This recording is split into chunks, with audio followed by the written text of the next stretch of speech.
नमस्कार, dB live Chhattisgarh में आपका स्वागत है। छत्तीसगढ़ की तमाम बड़ी खबरों के साथ मैं हूं सिमरन कौर। आइए देखते हैं आज की सुर्खियां। प्रदेश के एसपी आईजी की सीएम ने लगाई क्लास, कानून व्यवस्था सहित अनेक बड़े मुद्दों पर दिए दिशा निर्देश। मल्हार के कांग्रेसी नगर पंचायत अध्यक्ष की दबंगई, सीएमओ को बंधक बनाकर पीटा। लाइलाज बीमारी से पीड़ित शैलेंद्र की इच्छा हुई पूरी, एक दिन के लिए बने कलेक्टर। हसदेव अरण्य क्षेत्र में कोयला खदान को मिला क्लियरेंस। अब खबरें विस्तार से। मुख्यमंत्री भूपेश बघेल ने प्रदेश भर के सभी प्रमुख अधिकारियों की बैठक ली और कोरोना काल के बाद अब सक्रिय होने का निर्देश दिया। इस बैठक के बाद मीडिया से बातचीत के दौरान मुख्यमंत्री ने बताया कि प्रदेश में विशेष तौर पर गांजे की तस्करी पर रोक लगाने के लिए चर्चा की गई, साथ ही हुक्का बार चलाने वालों पर कार्रवाई करें। आज मैंने सारे एसपी आईजी के कॉन्फ्रेंस में स्पष्ट निर्देश दिए हैं कि छत्तीसगढ़ में एक भी हुक्का बार संचालित नहीं होना चाहिए। मुख्यमंत्री ने अधिकारियों से कहा कि कोरोना काल के बाद वे अब मैदानी स्तर पर दौरा करें और जनता दरबार लगाकर आम लोगों की समस्याएं सुने। दूसरी बात यह है कि पहले एसपी कलेक्टर संयुक्त रूप से दौरा करते थे, क्योंकि अब बीच में अब कोरोना काल भी हो गया, बहुत सारी परिस्थितियाँ थी, इस कारण से नहीं हो रहा था। लेकिन अब निर्देश दिए गए हैं कि कम से कम महीने में 5 से 10 दिन जब दौरा में जाएँ तो एसपी कलेक्टर साथ में जाएँ, ताकि उसे मैदानी जानकारी हो सके, बहुत सारे जो समस्याएं हैं उसकी जानकारी हो सके, उसके निदान हो सके। इस बैठक में मुख्यमंत्री ने अधिकारियों को साफ शब्दों में कहा कि पुलिस के व्यवहार के चलते आत्महत्या जैसी घटनाएं नहीं घटनी चाहिए। अधिकारी अपने जवानों से मित्रवत व्यवहार रखें, साथ ही अपराधियों में पुलिस का खौफ भी होना चाहिए। उन्होंने कवर्धा जैसी घटना की पुनरावृत्ति रोकने के लिए पुलिस अधिकारियों को सतर्क किया। देखिए, ऐसे मामलों में बहुत संवेदनशीलता के साथ और सजगता के साथ, सतर्कता के साथ उसे कार्रवाई करना चाहिए, ताकि इस प्रकार की घटनाएं ना हो। सामने वाले की जो नीयत है उसे भी पढ़ने की आवश्यकता है, समझने की आवश्यकता है, किन कारणों से ऐसी घटनाएं हो रही है, उसके पीछे की मानसिकता क्या है, उसे अध्ययन करने की आवश्यकता है। मुख्यमंत्री के दिशा निर्देश के बाद पुलिस ने आदेश में सक्रियता दिखानी शुरू कर दी है। राजधानी रायपुर में देर शाम से हुक्का बारों पर छापामार कार्रवाई शुरू कर दी गई। ऐसे कई संस्थानों में दबिश देकर बड़ी संख्या में हुक्के जब्त किए गए और संचालकों पर कार्रवाई की गई। बिलासपुर जिले के मल्हार नगर पंचायत के सीएमओ ने अध्यक्ष और उनके पार्षदों के खिलाफ बंधक बनाकर मारपीट करने की शिकायत थाने में दर्ज कराई है। सीएमओ किरीश कुमार चंद्रा ने अपनी शिकायत में बताया कि टेंडर बांटे जाने से नाराज नगर पंचायत अध्यक्ष ने उन्हें अपने कमरे में बुलाया और फिर पार्षदों के साथ मिलकर उनके साथ मारपीट की। इस मामले में अब सीएमओ ने थाने में शिकायत दर्ज कराकर मामले की जांच की मांग की है। प्रोजेरिया नामक बीमारी से ग्रसित शैलेंद्र ध्रुव की इच्छा आखिरकार पूरी हो ही गई है। मुख्यमंत्री भूपेश बघेल के निर्देश पर शैलेंद्र को एक दिन के लिए गरियाबंद जिले का शैडो कलेक्टर बनाया गया। शैलेंद्र के परिजनों ने बताया कि वह बचपन से ही इस बीमारी से पीड़ित है। उसकी अंतिम इच्छा कलेक्टर बनने की है, लेकिन बीमारी की वजह से उसका शारीरिक विकास रुक गया है। यह जानकारी मिलने पर सीएम ने खुद गरियाबंद कलेक्टर को निर्देश दिया। कार्यालय पहुंचने पर खुद कलेक्टर शैलेंद्र को रिसीव करने बाहर तक आए। कलेक्ट्रेट में थोड़ी देर रुकने के बाद शैलेंद्र और उसके परिजन सीधे राजधानी पहुंचे।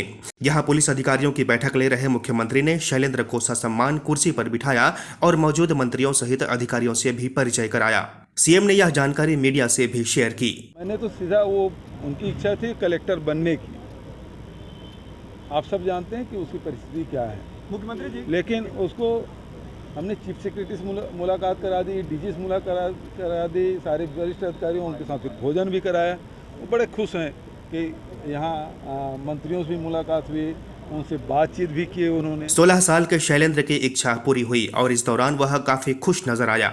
उसे प्रोजेरिया नामक बीमारी है और पा फिल्म में अमिताभ बच्चन ने इसी बीमारी से पीड़ित बच्चे का रोल किया था। केंद्रीय वन पर्यावरण मंत्रालय ने हसदेव अरण्य क्षेत्र में कोयला खदान को क्लियरेंस दे दिया है। अब यहां कोयला खदान के लिए 2 गांव पूरी तरह से और 3 गांव को आंशिक रूप से विस्थापित होने हैं। इस प्रक्रिया में 841 हेक्टेयर क्षेत्रफल में लगभग 1 लाख पेड़ों का विनाश तय है। जंगल और गांव को बचाने के लिए सरगुजा कोरबा के आदिवासी ग्रामीण 13 अक्टूबर को 300 किलोमीटर पैदल चलकर राजभवन और मुख्यमंत्री निवास पहुंचे थे। छत्तीसगढ़ बचाओ आंदोलन के आलोक शुक्ला का कहना है कि परसा खदान की वन भूमि डायवर्सन की प्रक्रिया फर्जी ग्राम सभा दस्तावेजों पर आधारित है। इसकी जांच और कार्रवाई की मांग को लेकर हसदेव के लोगों का आंदोलन लगातार जारी है।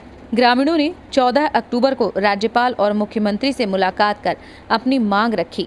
इसके बावजूद केंद्र सरकार ने सभी प्रक्रियाओं को दरकिनार कर गैर कानूनी रूप से यह वन स्वीकृत जारी की है।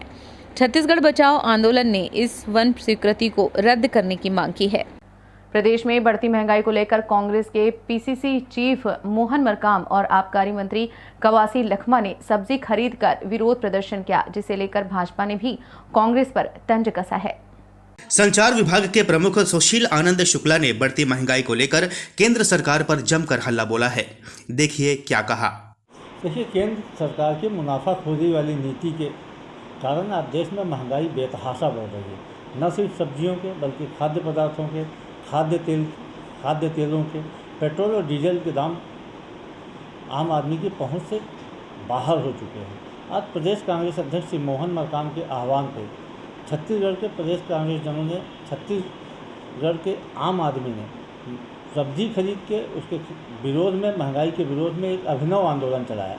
प्रदेश कांग्रेस अध्यक्ष श्री मोहन मरकाम राजधानी के शास्त्री मार्केट में सब्जी खरीदने गए। आबकारी मंत्री श्री कवासी लखमा शंकर नगर में सब्जी खरीदने गए। प्रदेश कांग्रेस के अन्य नेतागण विभिन्न जगहों पर जाकर सब्जी खरीद के महंगाई के खिलाफ में विरोध प्रदर्शन। वहीं इस पर भारतीय जनता पार्टी के प्रवक्ता संजय श्रीवास्तव ने भी राज्य सरकार पर तंज कसते हुए कहा कि अब पीसीसी चीफ मोहन मरकाम के पास कोई काम नहीं है, साथ ही सरकार पर तंज कसा है। कांग्रेस की जो सरकार है वो नाटक नौटंकी कर रही है और मुझे ऐसा लगता है कि मोहन मरकाम और जो कांग्रेसी कल सब्जी खरीद रहे थे, शायद उनके पास अब मोहन मरकाम जी के पास में भी कोई काम नहीं रह गया है। सरकार ने उनको काम पकड़ा दिया है, पार्टी ने उनको काम पकड़ा दिया है। लोक सेवा आयोग द्वारा चयनित सहायक प्राध्यापकों ने शीघ्र पदस्थापना की मांग को लेकर आज रायपुर के बूढ़ा तालाब में 1 दिवसीय धरना दिया। 2019 में हुए सहायक प्राध्यापकों के चयन के बाद आज तक प्राध्यापकों की नियुक्ति नहीं की गई है, जिसे लेकर प्रदेश भर के अलग अलग जिलों से चयनित सहायक प्राध्यापक राजधानी रायपुर पहुंचे और बूढ़ा तालाब पर धरना प्रदर्शन किया। सर, हम लोग सहायक प्राध्यापक के रूप में चयनित बेरोजगार हैं। हमारी चयन सूची फरवरी 2021 में जारी हो गई थी और ये 8 महीना हो गया। कॉलेज भी 3 माह हो गए खुले, लेकिन अभी तक हमारी पोस्टिंग कॉलेजों में नहीं हुई है। इसलिए हम माननीय मुख्यमंत्री जी से, माननीय शिक्षा मंत्री जी से सादर निवेदन करने यहाँ आए हैं कि हमारी जल्दी से जल्दी कॉलेज में पदस्थापना किया जाए, ताकि हम उच्च शिक्षा के स्तर को आगे बढ़ा सकें और हम अपनी सेवा दे सकें। 22 अक्टूबर 2021 को आज हमारा जो प्रदर्शन है वो माननीय मुख्यमंत्री के कानों तक जाना चाहिए। और ये जो नियुक्ति है, ये पिछले 3 सालों से ये एग्ज़ाम नहीं हुआ था, उसके बाद वो परेशानी हमें झेलनी पड़ी। अब इंटरव्यू होने के बाद में हमारी पोस्टिंग नहीं हो रही है और शिक्षा व्यवस्था देखी जाए तो काफ़ी न्यूनतम स्तर पे है। यदि आप नियमित सहायक प्राध्यापकों को भर्ती ना दें तो ये हम चाहते हैं कि माननीय मुख्यमंत्री महोदय, माननीय उच्च शिक्षा जो मंत्री हैं, उनके पास ये आवाज़ जानी चाहिए कि आज उन्हीं के बच्चे उन्हीं के समक्ष यहाँ पर उपस्थित हुए हैं कि उन्हीं के पूरे छत्तीसगढ़ राज्य के बच्चों को पढ़ाने के लिए हम आगे आएंगे। इंटरव्यू में हमसे क्वेश्चन पूछा जाता था कि आप कहाँ जाना चाहते हैं, तो आज यहाँ बस्तर संभाग से, पूरे सूरजपुर से, जशपुर से जो बच्चे आए हैं वो चाहते हैं कि उनकी नियुक्ति हो, चाहे कहीं भी हो, और हम इस छत्तीसगढ़ की शिक्षा व्यवस्था को आगे बढ़ाने के लिए यहाँ एकजुट हुए हैं और हम चाहते हैं कि हमारी नियुक्ति जल्द से जल्द हो। मुख्यमंत्री भूपेश बघेल द्वारा घोषित 4 नए जिले 1 जनवरी से अस्तित्व में आ सकते हैं। इसके लिए तैयारियां शुरू कर दी गई हैं। नए घोषित जिले सारंगढ़, बिलाईगढ़, मोहला, मानपुर, अंबागढ़, चौकी और सक्ती जिला को लेकर राजपत्र में प्रकाशन के बाद संबंधित जिलों के कलेक्टरों को प्रारंभिक सूचना और आपत्तियों के संदर्भ में निर्देश जारी कर दिया गया है। छत्तीसगढ़ विधानसभा के अध्यक्ष डॉक्टर चरणदास महंत एवं कोरबा लोकसभा क्षेत्र की सांसद ज्योत्सना महंत ने कोरबा जिले के दूरस्थ वनांचल एवं आदिवासी बाहुल्य गांव का दौरा किया। स्पीकर व सांसद ने कोरबा आदिवासियों के उत्थान के लिए बेहतर से बेहतर कार्य करने एवं शासन की योजनाओं का लाभ दिलाने के निर्देश दिए। ग्राम असगर बहार, सतरेंगा, कछार सहित अन्य गांव में पहुंचे विधानसभा अध्यक्ष एवं सांसद ने ग्रामीणों से सीधे रूबरू होकर उनका हाल जाना तथा शासन द्वारा संचालित योजनाओं का लाभ मिलने के संबंध में जानकारी ली। इस दौरान सांसद ने स्कूल के बच्चों से भी आत्मीय मुलाकात की। बिलासपुर जिले के तखतपुर ब्लॉक में वैक्सीनेशन ड्यूटी में लगे स्वास्थ्यकर्मी ने भोजन के लिए पैसे मांगे तो बीएमओ ने देख लेने की दी धमकी।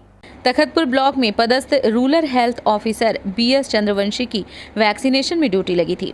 चंद्रवंशी ने प्रावधानों के मुताबिक BMO के व्हाट्सएप ग्रुप में भोजन भत्ता की मांग कर दी।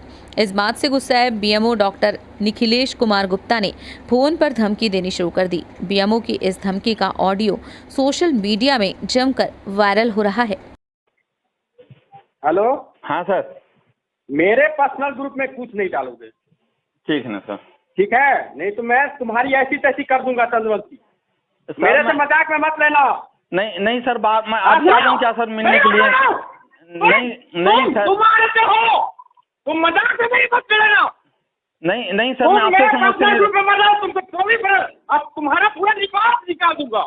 नहीं सर, मैं आपसे समझते नहीं रखूंगा, किससे रखूंगा सर? तेरा पूरा रिकॉर्ड निकाल दूंगा। सस्पेंड करवा दीजिए सर, सस्पेंड करवा दो, और क्या है, और क्या रहे, और कुछ कर सकते हैं, करवा दीजिए इसमें, और क्या। इस बुलेटिन में फिलहाल इतना ही। बने रहिए DB लाइव छत्तीसगढ़ के साथ। नमस्कार।